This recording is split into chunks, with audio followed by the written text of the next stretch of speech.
آج کا ریمائنڈر دیکھتے ہیں، ڈیلی ریمائنڈر۔ پہلے ڈے 79، ڈے 80 اور ڈے 81 ان کو میں نے اکٹھا کیا ہے کیونکہ اس کو ہم تھوڑا سا اس طرح سے سمجھیں گے ٹیکنیکلی۔ پہلا ڈے 79 کا جو ریمائنڈر ہے وہ سورۃ الانعام آیت نمبر 83 سے انہوں نے لیا ہے۔ اللہ سبحانہ وتعالیٰ سورہ انعام آیت 83 میں فرماتے ہیں نرفع درجات من نشاء ان ربک حکیم علیم، بے شک ہم بلند کرتے ہیں درجے جس کے ہم چاہتے ہیں، اور بے شک آپ کا رب جو ہے وہ حکیم ہے اور علیم ہے۔ ہم بلند کرتے ہیں درجات جس کے ہم چاہتے ہیں، بے شک آپ کا رب حکیم ہے اور علیم ہے۔ اسے ریمائنڈر جو نے لیا ہے، وہ کہتے ہیں کہ نو یور اسٹرینگث اینڈ ویکنیسز۔ اللہ تعالیٰ جس کے چاہتے ہیں درجات بلند کرتے ہیں۔ اس کا مطلب کیا ہے کہ اللہ تعالیٰ نے ہر انسان کے اندر کچھ نہ کچھ پوٹینشیل رکھا ہوا ہوتا ہے، اور شیطان جو ہے وہ انسان کی نفس امارہ کو شکار کرتا ہے اور اس کو ابھارتا ہے برائی کی طرف۔ ہر انسان کے اندر نفس امارہ بھی ہے اور نفس لوامہ بھی ہے، ٹھیک؟ تو ہمیں دیکھنا ہے کہ ہماری جو اسٹرینگثs ہیں وہ کیا ہیں اور ہماری ویکنیسز کیا ہیں، یعنی ہم کیا چیز جو ہے وہ ہماری قوت کو بڑھاتی ہے۔ مثال، آپ بہت صبر والے ہیں، ٹھیک ہے، تو یہ صبر جو ہے یہ آپ کی قوت ہے، یہ آپ کی اسٹرینتھ ہے۔ صبر جو ہے وہ انسان کو بہت سارے معاملات میں مدد دیتا ہے، ٹھیک ہے۔ اسی طرح آپ کا دل بہت جلد دوسروں کی طرف سے صاف ہو جاتا ہے، یعنی آپ درگزر کرنے والے ہیں، تو یہ آپ کی اسٹرینتھ ہے، یہ آپ کی پاور ہے، کیونکہ یہ پازیٹیو جو ہے پازیٹیوٹی ہے، مثبت سوچ جو ہے اس کو یہ ظاہر کرتی ہے۔ تو آپ جو ہیں یہ آپ کی پاور ہے، یہ آپ کی اسٹرینتھ ہے۔ اسی طرح مثال کے طور پر اگر آپ بہت جلد کسی سے بدگمان ہو جاتے ہیں، بہت جلدی کسی کی بات کو کے بارے میں آپ غلط رائے قائم کر لیتے ہیں، تو یہ کیا ہے؟ یہ ویکنیس ہے، کیونکہ یہ نیگیٹیوٹی ہے۔ اسی طرح آپ بعض اوقات بعض لوگوں میں یہ چیز ہوتی ہے کہ وہ باتوں کو جلدی بھلا نہیں پاتے، چھوڑتے نہیں ہیں۔ کوئی ان کا دل دکھا دے، کوئی ان کا کوئی نقصان کر دے، کسی نے ان کے بارے میں کوئی بات کہہ دی ہے اور ان کو جھٹلا دیا ہے، کچھ ایسا ہو گیا، لیکن تو وہ اس بات کو جلدی چھوڑتے نہیں ہیں اور وہ اس کو ریپیٹ کرتے رہتے ہیں، ہر آگے کے سامنے کریں گے، اپنے اندر اپنے دماغ میں اس کو چلاتے رہیں گے بار بار۔ تو یہ کیا ہے؟ یہ نیگیٹیوٹی ہے، کیونکہ اس سے انسان کے اندر اگریشن آتا ہے، غصہ بڑھتا ہے۔ تو ہم نے یہ دیکھنا ہے کہ میرے اندر پازیٹیوٹی کون سی ہے، یعنی میری اسٹرینگثs کون سی ہیں جو مجھے کسی بھی گول کو اچیو کرنے کے لیے میرے مددگار ہیں، اور کون سی میری کمزوریاں ہیں۔ تو اس کو ہم نے لسٹ کرنا ہے، لکھنا ہے باقاعدہ، تاکہ ہم پھر اس کے اوپر کام کر سکیں۔ اگلا ریمائنڈر جو ہے ان کا، وہ کہتے ہیں what are your prejudices against the people؟ آپ کے کیا تعصبات ہیں لوگوں کے متعلق؟ لوگوں کے متعلق آپ کیسا متعصبانہ رویہ رکھتے ہیں؟ کس کے بارے میں آپ کی کیا رائے ہے؟ اور اس کو آپ بالکل ان لوگوں کے بارے میں سوچیں گے جن کے ساتھ آپ کا واسطہ رہتا ہے، آپ کے عزیز ہیں، آپ کے ارد گرد کے لوگ ہیں، ورک پلیس پر ہیں، ان کی کس بات پر آپ جو ہیں متعصب ہیں، یعنی آپ ان تنگ نظری کا مظاہرہ کرتے ہیں۔ کیونکہ بیسکلی ہم نے پیچھے بھی یہ پڑھا تھا نا کہ وہ کون سی ہمارے اندر باتیں ہیں جس سے لوگ ہم سے دور ہوتے ہیں، تو دوسروں کے اندر ہم کون سی ایسی چیز دیکھتے ہیں جو ہمیں لگتا ہے کہ یہ ان کے اندر خرابی ہے، لیکن بیسکلی وہ ہمارا تعصب ہوگا، ٹھیک ہے، یعنی وہ ہماری اپنی ایک بائس پن ہوگا جس کی بنا پر ہم دوسرے کے اندر وہ خطا دیکھ رہے ہیں۔ مثال یہ کہ آپ کسی شخص کے بارے میں کوئی ABCD ہے اور آپ اپنے دل میں یہ بات باندھ لیتے ہیں کہ اس نے تو بس جھوٹ ہی بولنا ہے، ٹھیک ہے، یہ تو جھوٹا ہے۔ اب وہ بات صحیح بھی کرے گا نا تو ہمیں لگے گا کہ وہ جھوٹا ہے، اس سے جھوٹ بولا ہے۔ اسی طرح بچوں کے بارے میں بعض اوقات ہمارے ذہن میں یہ ہوتا ہے کہ نہیں، بچے جو ہیں وہ غلط بیانی کریں گے۔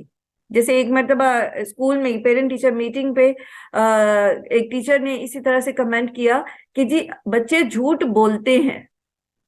بات یہ ہے کہ اگر آپ کے دماغ میں پہلے ہی یہ تعصب ہوگا کہ بچے جھوٹ بولتے ہیں، تو آپ بچے کے سچ کو بھی ایکسپٹ نہیں کریں گے۔ جب آپ ایکسپٹ نہیں کریں گے اور اس کو جھوٹا ٹیگ کریں گے تو بچہ جھوٹا بن جائے گا۔ تو اگر ہم کسی کے متعلق اپنے دل میں پہلے سے ہی گرہ باندھ دیتے ہیں، اور کس کے متعلق کس طرح باندھتے ہیں، مثال کسی کے بارے میں آپ کا یہ خیال ہوتا ہے کہ یہ تو ہے ہی نہ شکرا، تو کیا ہوگا جب آپ اس چیز کو ذہن میں تعصب کو رکھیں گے تو پھر آپ اس کی کبھی بھی مدد نہیں کر سکیں گے. آپ کو لگے گا کہ اس نے تو نہ شکر کرنا ہے اور نہ اس نے جو ہے اس کی پوری پڑھنی ہے، تو ہم اس کو نہیں دیتے. اپنے اندر کے تعصبات کو جانچنا ہے کہ مختلف لوگوں کے بارے میں ہم کو کیسی رائے رکھتے ہیں. اور تیسرا جو ریمائنڈر آج کا ڈے 81 کا ہے، وہ انہوں نے سورہ یونس کی آیت نمبر 62 سے لیا ہے، الا ان اولیاء اللہ لا خوف علیہم ولا هم یحزنون. اور جو ان کا ریمائنڈر 80 ہے وہ ابو داؤد کی ایک روایت سے انہوں نے لیا ہے کہ faith and envy cannot dwell together in the heart of the servant of اللہ سبحانہ وتعالی.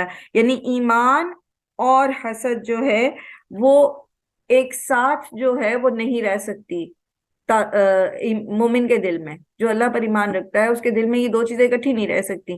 تو کس چیز سے ہم لوگوں سے کے متعلق متعصب ہوتے ہیں، اس چیز کے لیے ہم نے اپنی وہ بنانی ہے. یہ ڈے 80 کا تھا. اور ڈے 81 وہ کہتے ہیں کہ what are your fears and worries. پہلے بھی ہم نے پیچھے بھی اس کو انلسٹ کیا تھا. وہ کون سی چیزیں ہیں جو مجھے خائف کرتی ہیں، کون سی چیزیں ہیں جن سے میں ڈرتا ہوں، لوگوں کی باتوں سے یا مال کی کمی سے یا کسی اور بھی کوئی بھی اور. کیونکہ جب ہم اپنے فیئرز اور اپنی وریز کو انلسٹ کر لیں گے تو پھر ہم اپنی اسٹرینتھ، جو پیچھے ہم نے کہا کہ ہم اپنی اسٹرینتھس اور ویکنیسز کو ہائی لائٹ کریں، تو پھر ہم اپنی اسٹرینتھس کے ذریعے ان وریز کو انکاؤنٹر کر سکتے ہیں، ان کو ہم ختم کر سکتے ہیں، ان کا مقابلہ کر سکتے ہیں.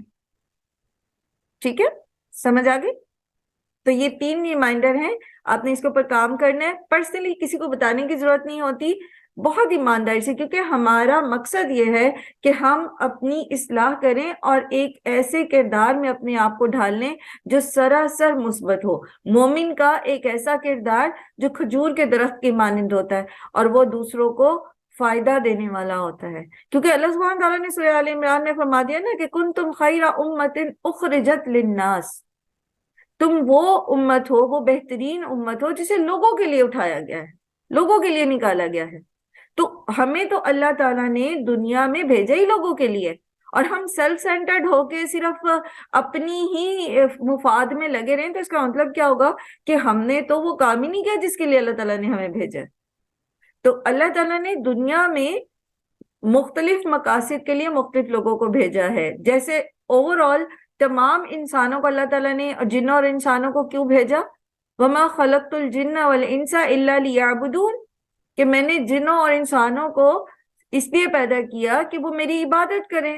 ٹھیک ہے، تو اوور آل تمام انسانوں کی پیدائش کا مقصد کیا ہے؟ اللہ کی عبادت. یہ تو ایک عام مقصد ہے. پھر ایک خاص مقصد ہے جو اللہ سبحانہ تعالیٰ نے ہر دور کی امت مسلمہ کو دیا، اور پھر امت مسلمہ جو نبی صلی اللہ علیہ وآلہ وسلم کی امت ہے ان کو یہ خاص الخاص کام دیا. یہ 3 کیٹیگریز بن گئی ہیں، عام مقصد، خاص مقصد، ٹھیک ہے، اور پھر خاص الخاص مقصد. تو امت مسلمہ جو ہے بیسکلی اس کو خاص الخاص مقصد دیا گیا، کیونکہ اب نبی تو نہیں آئیں گے. پہلی امتیں جو تھیں، جو مسلم امتیں تھیں، ان میں نبی آتے رہے، ساتھ ساتھ نبی آتے رہے. لیکن اب امت مسلمہ میں تو کوئی نبی نہیں آئے گا. تو جب کوئی نبی نہیں آئے گا تو پھر نبی کے حصے کا کام کس نے کرنا ہے؟ ہم نے کرنا ہے. تو اگر ہمیں پتہ ہی نہیں کہ ہمارا مقصد کیا ہے زندگی کا، اللہ نے ہمیں کیوں بھیجا ہے، تو ہم تو کسی بھی عیسائی، یہودی یا ہندو کی طرح دنیا میں آئیں گے اور اپنا گھر بار اور اپنا وہ چلا کے ایک سلسلہ پیدا ہو کے اور دنیا کما کے، دنیا انجوائے کر کے، یا اپنے دکھوں اور اپنی خوشیوں کے ساتھ زندگی گزار کے دنیا سے چلے جائیں گے. تو وہ جو خاص مقصد ہے وہ ہمیں پتہ ہی نہیں ہے وہ ہے کیا، اور پھر ہم اس کو پورا کیسے کریں گے. تو بیسکلی یہ جو ریمائنڈرز ہم پڑھ رہے ہیں یہ اس لیے، جو اب آپ نے آج 81 ریمائنڈرز آپ کے کمپلیٹ ہو گئے ہیں، تیسرا مہینہ آپ کا مکمل ہونے جا رہا ہے ریمائنڈرز کا، تو اس میں ہم ہماری ایک ایسی پرسنالٹی بلڈ اپ کرنا چاہ رہے ہیں جس سے ہم اپنے اس خاص الخاص مقصد کو اچیو کر سکیں.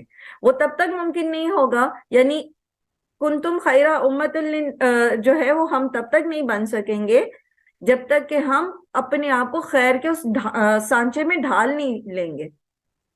ٹھیک. اور جب ہم اپنے آپ کو خیر کے اس سانچے میں ڈھال لیں گے انشاءاللہ العزیز اللہ کی توفیق سے، قرآن کے ذریعے، سیرت کے مطالعے کے ذریعے، کوشش کر کے، دعائیں کر کے، ایک محنت کر کے اپنے اوپر، پھر ہم اپنے اس مقصد کی طرف قدم بڑھائیں گے کہ اخرجت للناس، لوگوں کے لیے اٹھائی گئی ہیں. اور لوگوں کے لیے اٹھانے میں پھر ان کی ہر طرح کی خیر خواہی آ جاتی ہے، ان کے دنیاوی معاملات میں بھی خیر خواہی، اور پھر سب سے بڑی یہ کہ ان کو جہنم کی آگ سے بچایا جائے. اسی کو اللہ سبحانہ تعالیٰ نے پھر سورہ بقرہ میں بھی ایکسپلین کیا کہ کذالک جعلناکم امۃ وسطا لتکونوا شہداء علی الناس.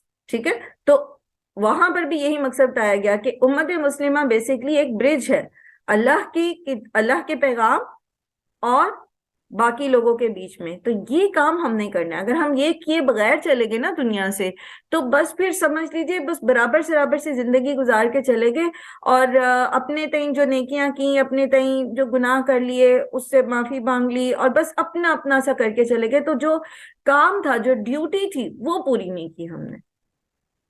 جیسے بالکل آپ یہ سمجھ لیجیے کہ ایک شخص جو ہے، اس کو اگر دنیا میں اس کو اگر کسی آفس میں جاب ملتی ہے کوئی کام کرنے کی، اور وہ اس کام کو نہیں کرتا بلکہ وہاں بیٹھ کر وہ صرف اپنی ذاتی کام کرتا رہتا ہے، تو پھر اس کو ریوارڈ تو نہیں ملے گا نا، اس کو پے تو نہیں ملے گی.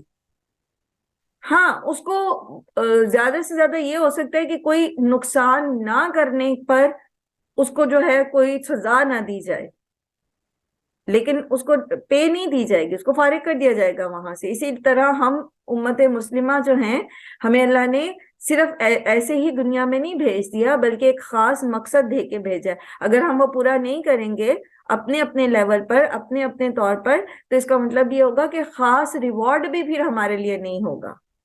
ٹھیک ہے. ہمیں جو ہے وہ ایکسٹرا کوئی پینلٹی نہیں پڑے گی، لیکن جو ایکسٹرا ریوارڈ ملنا ہے، جو خاص ایک وہ سابقون والی درجات ملنے، وہ نہیں مل پائیں گے.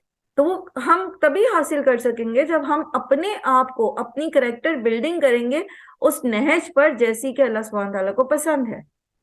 تو ہم نے سب نے یہ کام کرنا ہے، کیونکہ ہر شخص کے اندر کمزوریاں بھی ہوتی ہیں اور اس کی اسٹرینگس بھی ہوتی ہیں، اس کے اندر تعصبات بھی ہوتے ہیں، اس کے اندر جو ہیں وہ فیوریٹزم اور دوسری چیزیں بھی ہوتی ہیں، اس کے اندر حسد اور رقابت کے جذبات بھی ہوتے ہیں، سب چیزیں ہوتی ہیں.